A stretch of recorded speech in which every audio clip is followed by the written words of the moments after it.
প্রেমাদাসা স্টেডিয়ামে উপস্থিত প্রায় ৩৫,০০০ শ্রীলঙ্কানকে নিস্তব্ধ করে দিলেন একা সিকান্দার রাজা। নিশ্চুপ করে দিল জিম্বাবুয়ে দল। অস্ট্রেলিয়ার পর এবার শ্রীলঙ্কার মতো দলকেও তাদের হোম ক্রাউডের সামনে হারিয়ে দিল। গ্রুপ চ্যাম্পিয়ন হয়ে মাথা উঁচু করে সুপার 8-এ গেল। ৩৬ বলে তখন ৬৫ রান দরকার জিম্বাবুয়ের। কঠিন সমীকরণ। তাতে কি ক্যাপ্টেন ফ্যান্টাস্টিক সিকান্দার রাজা আছেন না? দুশান হেমান্থার টানা ৩ বলে ২ ছক্কা ও ১ চার। কনফিডেন্স এসে গেছে জেতার। পরের ওভারে রাজা মেরেছেন আরও ১ ছক্কা ও ৪, ১ বল বিরতি দিয়ে আবারও ছক্কার মার। রোজা রেখে এই ম্যাচ খেলেছেন সিকান্দার। ক্র্যাম্প করছিলেন বারবার, তবে দলকে জেতানোই তার ধ্যান জ্ঞান আগে সবার। রাজার আউটে সংখ্যা জেগেছিল কিছুটা, তবে বিপদ হতে দেননি বেনেট ও মুন ইয়ঙ্গা। এমন শ্বাসরুদ্ধকর ম্যাচ জিতিয়ে ম্যান অব দ্য ম্যাচ রাজাই হয়েছেন। সুপার 8-এ প্রতিপক্ষের জন্য প্রচ্ছন্ন হুঙ্কারও দিয়ে রেখেছেন। আমরা আমাদের কাজে যেভাবে এগিয়েছি তাতে আমি বেশ এক্সাইটেড।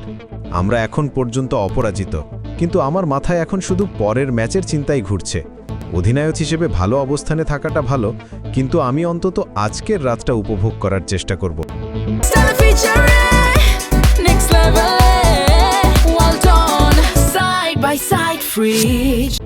কি অস্ট্রেলিয়া, কি ওমান শ্রীলঙ্কা, জিম্বাবুয়েকে কেউই হারাতে পারল না। ৯ ফেব্রুয়ারি ৮ উইকেটের বিশাল ব্যবধানে ওমানকে হারিয়ে আসর শুরু করেছিলেন রাজারা। পরের ম্যাচ প্রতাপশালী অস্ট্রেলিয়াকে ২৩ রানে হারিয়ে অবাক করেছিল সবাইকে। আয়ারল্যান্ডের বিপক্ষে ম্যাচটা বৃষ্টিতে ভেসে গেছে, তবে ততক্ষণে গ্রুপ পর্ব থেকেই অস্ট্রেলিয়ার বিদায় নিশ্চিত হয়ে গেছে।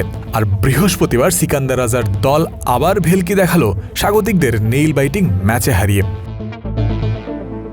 বি গ্রুপের ফরমেশন দেখুন। 4টা দল খেলা শুরুর আগে কাগজে কলমের বিচারে প্রথমে অস্ট্রেলিয়া, তারপর শ্রীলঙ্কা, পর্যায়ক্রমে জিম্বাবুয়ে, আয়ারল্যান্ড ও ওমানকে রাখত যে কেউই।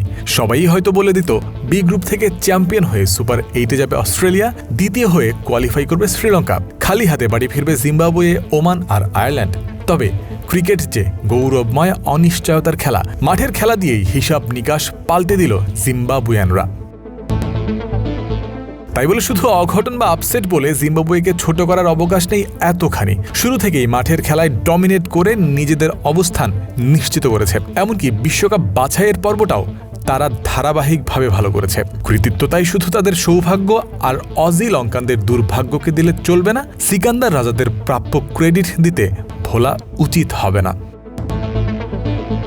গ্রুপ চ্যাম্পিয়ন জিম্বাবুয়ে যোগ্য দল হিসেবে পরের রাউন্ডে। তাদের যারা মোকাবেলা করবে কোনোভাবেই হালকাভাবে নেয়ার সুযোগ নেই বটে। কে জানে, জিম্বাবুয়ানরা হয়তো প্রতিপক্ষকে উদ্দেশ্য করে যথাযথ সম্মান রেখেই এখনই বলতে শুরু করেছেন, আমাদের হালকাভাবে নিও না, ভয় পাও অপোনেন্ট, ভয় পাও। জয়ন্ত বিন্দু, ক্রিক ফ্রেন্সি।